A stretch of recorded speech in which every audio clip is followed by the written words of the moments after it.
Hey y'all, welcome back to MK3 Firearms. Today we're checking out something pretty unique. This is from our friend over on the Gun Quality Control channel on Instagram, and it's a Tokarev, I guess you'd call it clone. It's the Norinco Type 54. So basically a clone of the Tokarev, pretty cool gun if you haven't really checked them out.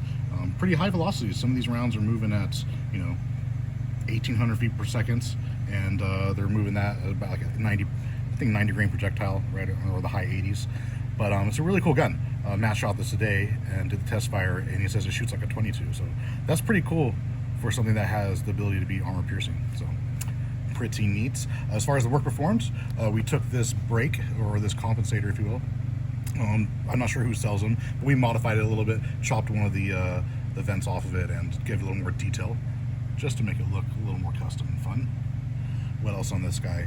Skeletonized the trigger a little bit. I haven't seen anyone do it like that, so that's how we did ours. We put our high power rail on there. We fit it to the frame, so now you have a light. Pretty cool. What else? Mounts. We use the Lobos mounts. We usually use for our 22s, our Ruger Mark IVs, and it just kind of fit almost perfect. Machined it a little bit to make it absolutely perfect, and then fit it tapped and threaded to the top of the slide. Skeletonized the hammer, which, if any of you know the internals of these hammers, usually the spring lives in there, so that took a little engineering to pin that down and get it correct and have it still pop primers and run well. But it's cool. Probably the only commander or ring hammer on a Tokarev. Pretty cool. What else on this guy? Single stage trigger job, so there is no take up. That's your wall. That's where the trigger lives. That's your brake, short reset, audible click. So single stage trigger job on Tokarev. Pretty neato. What else? Cerakotes.